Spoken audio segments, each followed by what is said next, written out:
Pride and Prejudice, Chapter 45.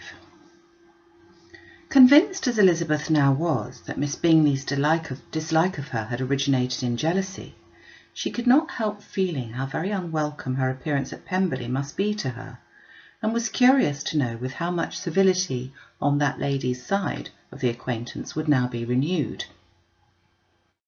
On reaching the house they were shown through the hall into the saloon, whose northern aspect rendered it delightful for summer.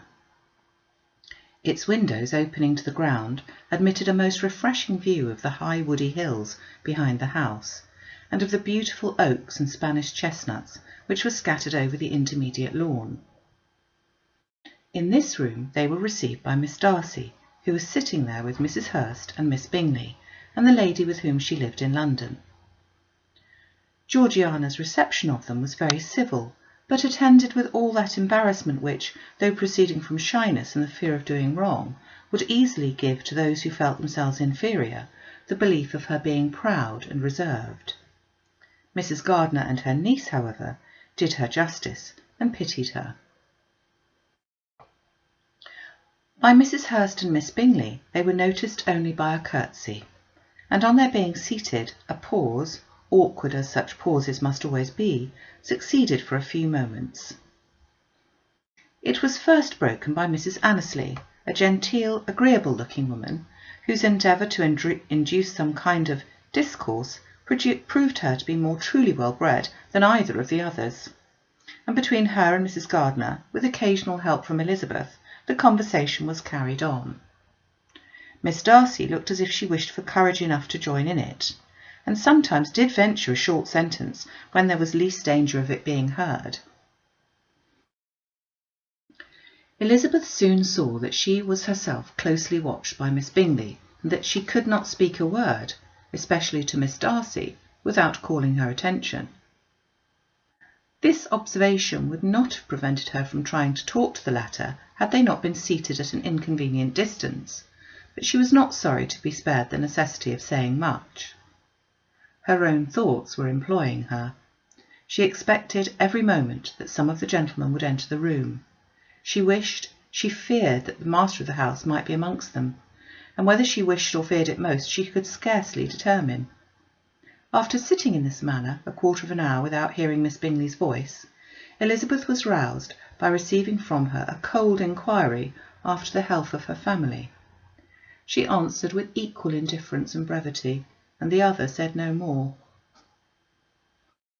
The next variation which their visit afforded was produced by the entrance of servants, with cold meat, cake, and a variety of all the finest fruits in season. But this did not take place till many a significant look and smile from Mrs Annesley to Miss Darcy had been given, to remind her of her post. There was now employment for the whole party, for though they could not talk, they could all eat, and the beautiful pyramids of grapes, nectarines, and peaches soon collected them round the table. While thus engaged, Elizabeth had a fair opportunity of deciding whether she most feared or wished for the appearance of Mr Darcy, by the feelings which prevailed on his entering the room, and then, though but a moment before she had believed her wishes to predominate, she began to regret that he came. He had been some time with Mr Gardiner, who, with 2 or 3 other gentlemen from the house, was engaged by the river, and had left him only on learning that the ladies of the family intended a visit to Georgiana that morning. No sooner did he appear than Elizabeth wisely resolved to be perfectly easy and unembarrassed, a resolution the more necessary to be made, but perhaps not the more easily kept, because she saw that the suspicions of the whole party were awakened against them, and that there was scarcely an eye which did not watch his behaviour when he first came into the room. In no countenance was attentive curiosity so strongly marked as in Miss Bingley's, in spite of the smiles which overspread her face whenever she spoke to one of its objects. For jealousy had not yet made her desperate, and her attentions to Mr Darcy were by no means over. Miss Darcy, on her brother's entrance, exerted herself more to talk, and Elizabeth saw that he was anxious for his sister and herself to get acquainted, and forwarded as much as possible every attempt at conversation on either side.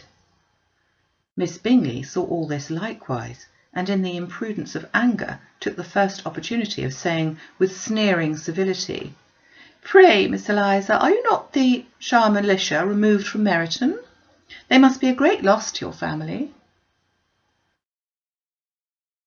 In Darcy's presence she dared not mention Wickham's name, but Elizabeth instantly comprehended that he was uppermost in her thoughts, and the various recollections connected with him gave her a moment's distress.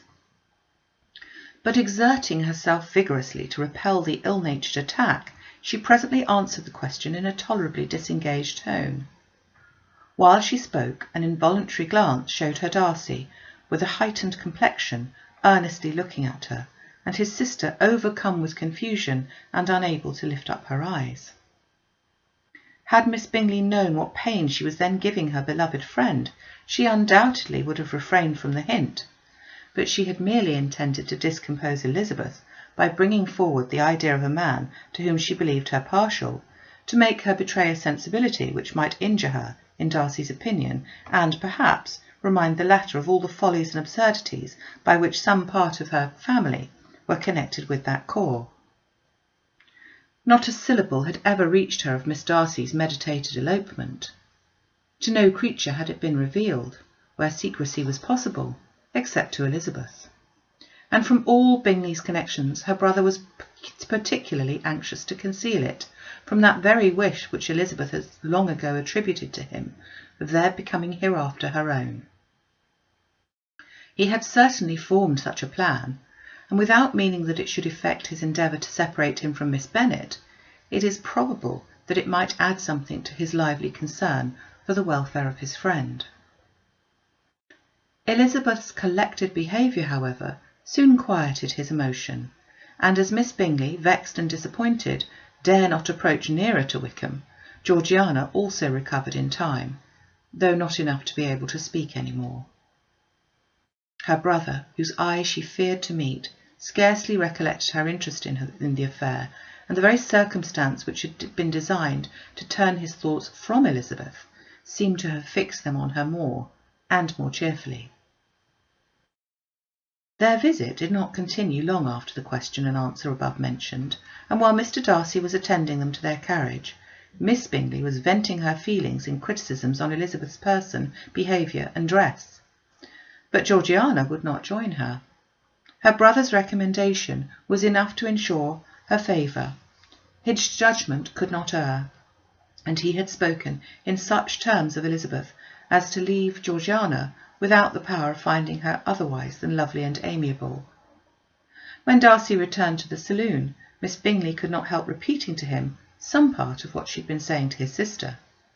"How very ill Eliza Bennet looks this morning, Mr. Darcy," she cried. "I never in my life saw anyone so much altered as she is since the winter. She has grown so brown and coarse. Louisa and I were agreeing that we should not have known her again." However little Mr. Darcy might have liked such an address, he contented himself with coolly replying that he perceived no other alteration than her being rather tanned, no miraculous consequence of travelling in the summer. "For my own part," she rejoined, "I must confess that I could never see any beauty in her. Her face is too thin, her complexion has no brilliancy, and her features are not at all handsome. Her nose wants character, there's nothing marked in its lines. Her teeth are tolerable, but not out of the common way, and as for her eyes, which have sometimes been called so fine, I never could perceive anything extraordinary in them. They have a sharp, shrewish look, which I do not like at all, and in her hair altogether there is a self-sufficiency without fashion which is intolerable." Persuaded as Miss Bingley was that Darcy admired Elizabeth, this was not the best method of recommending herself. But angry people are not always wise, and in seeing him at last look somewhat nettled, she had all the success she expected. He was resolutely silent, however, and from a determination of making him speak, she continued, "I remember when we first knew her in Hertfordshire, how amazed we all were to find that she was a reputed beauty, and I particularly recollect your saying one night, after they had been dining at Netherfield, 'She, a beauty, I should as soon call her mother a wit.' But afterwards she seemed to improve on you, and I believe you thought her rather pretty at one time." "Yes," replied Darcy, who could contain himself no longer, "but that was only when I first knew her, for it is many months since I have considered her as one of the handsomest women of my acquaintance." He then went away, and Miss Bingley was left to all the satisfaction of having forced him to say what gave no one any pain but herself. Mrs Gardiner and Elizabeth talked of all that had occurred during their visit, as they returned, except what had particularly interested them both. The looks and behaviour of everybody they had seen were discussed, except of the person who had mostly engaged their attention. They talked of his sister, his friends, his house, his fruit, of everything but himself. Yet Elizabeth was longing to know what Mrs Gardiner thought of him, and Mrs Gardiner would have been highly gratified by her niece's beginning the subject.